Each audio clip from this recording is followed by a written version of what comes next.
Hello everybody. I thought I'd show my RV generators inside my enclosed trailer. It's kind of cold out today, and usually I have to work the choke to get it to start, but let's see if it'll crank up without doing it. It's priming. Uh-oh. Nope, not gonna crank.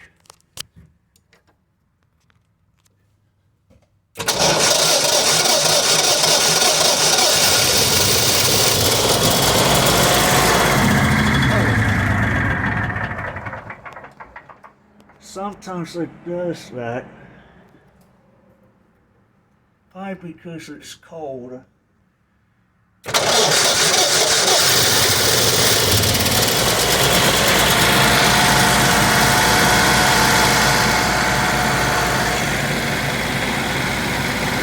the 20-gallon gas tank, aluminum.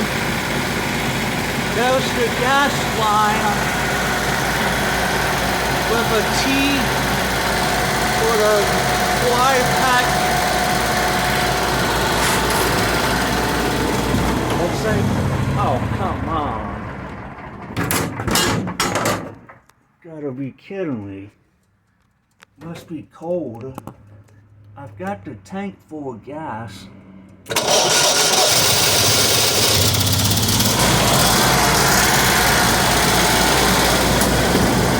So it's a Generac 5500 RV generator.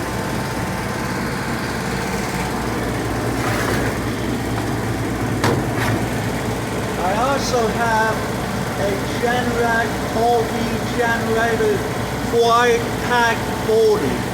It's a smaller unit. You can hear this one's a belt drive. There's something wrong with this.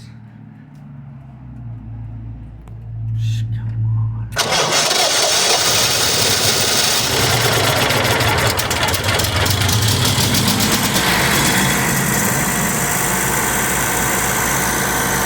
That's pretty quiet because it's a low speed belt drive. But I've checked the oil. Sometimes it's the oil that does it. And I'm pretty sure I got the tank full of gas. But sometimes it's the pressure switch will cause that problem. You can test it just by unplugging it, but you don't want to leave it unplugged because you might run out of oil. So that one, this one, let's try it one more time. Let's see if I decide to keep running. You can see the generator head back there, that's belt driven. See, there's the belt there, low speed. I believe it's 2200 RPM, this big V-twin. Yeah, it drives the generator head at 8600 RPM because it's a two-pole two-pole generator. Well, actually, it's an alternator.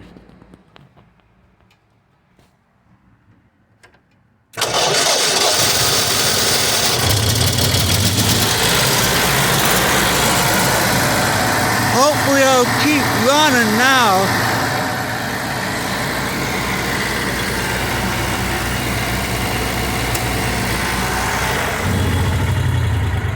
Oh, no, I'm gonna check it out.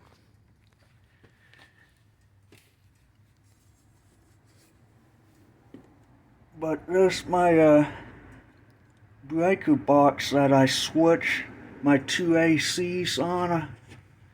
The fluorescent light, and this one I think's for an outlet. But then I got a big battery hooked to both.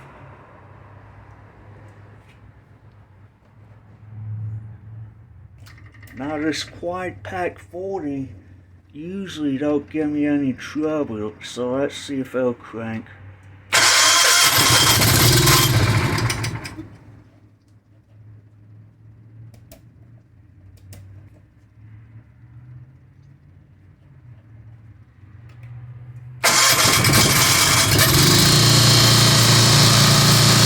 See, it cranked up much better. But it's a lot louder than the belt drive. The belt drive's quieter, but uses more gas, but puts out more watts. The Quite Pack 40 uses less gas, makes more noise.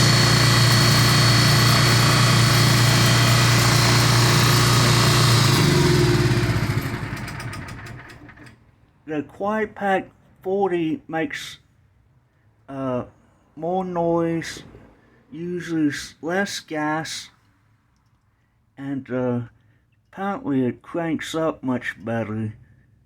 I didn't even have to choke it. The automatic choke worked. As for this one, I had to see what's going on with it. As for connecting them, I got this outlet, a twist lock, that's for my 5500 Generac, and then that one's for the Quite Pack 40.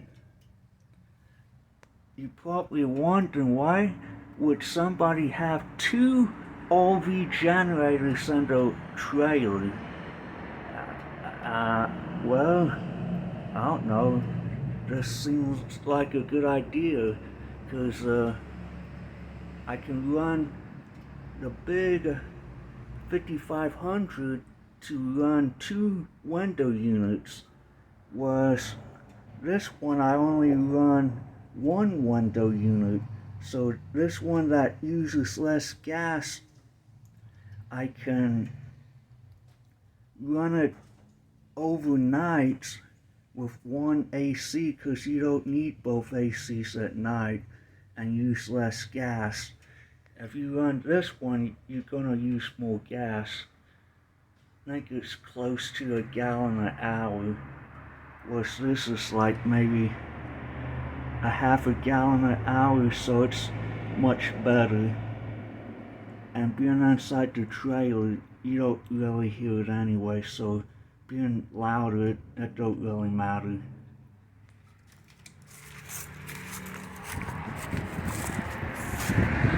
As for my 2 ACs, I used Angron, polished it. I did that like in 06 or 07, and you can see it's still pretty mirror finish. A little oxidation, not much. The ACs are getting kind of rustified. As for this stainless steel grill I made, that's a stainless steel semi-stack muffler guard that wraps around it, and I just flatten it out because it's round, and cut it out, put it on there so my fins don't get bent. You can see some fins are kind of bent there, or in case some joker comes along and wants to ride on my fins, they can't ride, can't get under. You don't know with people these days. This, and here's my driver's side AC. This AC is a 10,000 BTU, and the passenger side is a 8,000 BTU. So combined, running both is 18,000 BTUs. But at nighttime, I'll just run to 8,000 because you don't need much at night. You can get by with a 5,000 window unit. But in the daytime, with the heat, the sun shining on I painted my roof white and insulated the van real good. This dark blue color don't really help it much, but it looks good. And so that's why I had to have 2 ACs for the daytime, running both on like summer days when it's like 90 or hotter. And it can be as hot as it wants to be. And inside my van it's like a meat locker, nice and cold inside. But if anybody is thinking about mounting window units using an angle iron, if your van, if you can make it work on your van, it works great. I use stainless steel machine screws. I use EPDM rubber weather stripping, because see, there's a gap here. So I filled it. It's up here. You can see there's the EPDM. Got a screw going into the side of the AC. See how shiny that is? And I did that 06 or 07. And it had, see, just a little bit of corrosion, not much. The bottom screw. As for the bottoms, I had scrap stainless that I used to fill in the bottom. Same on both sides.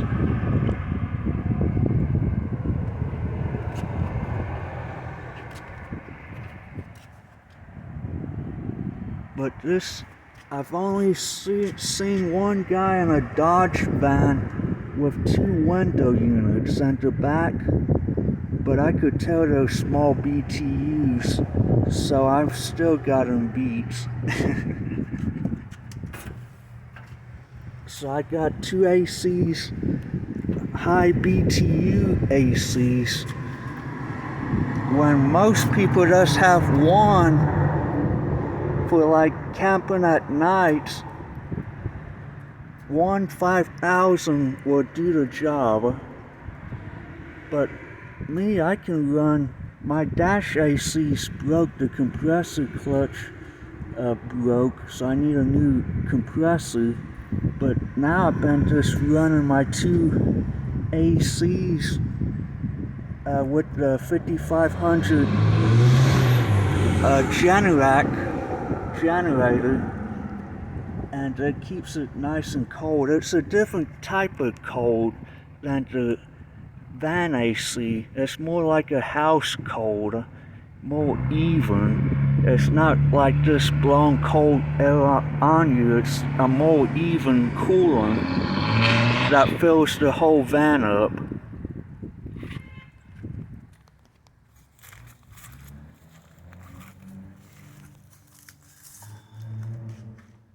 My lawn equipment, charger, gas cans, compressor, weed eater, surface washer. Pretty nice setup, but I'm going to have to figure out what's wrong with my Quite Pack 5500. Hopefully it's just the oil's low, or I'll just keep trying to run it till it keeps running. That's probably what I'll do first, and see if, because it's kind of cold and it might be just too cold for it. But it wasn't cold for the Quite Pack 40. It cranked right up without even touching the choke. And these uh, RV generators, you want to run them with the cover on because of cooling. They're made to have the covers on. This the 5500, I only paid like $400, and it had low hours, and same for that, maybe like 500 low hours. And you see that's like $640 for the Quite Pack 40. Let's see what the 5500. What is that? 1,388 hours. Not bad. I could have went Onana, but I'm a Generac guy. I know people say Generac's junk, but these Generacs, I mean, they do the job. They're heavy duty, the parts are cheaper. It's just that Generac not making RV generators anymore. It's mainly just Onana, cause Kohler stopped making them, Generac, even Honda stopped making RV generators. So now you mainly just have Onana, and they're kind of expensive. Even used ones are expensive. But this worked out pretty nice. Okay, thanks.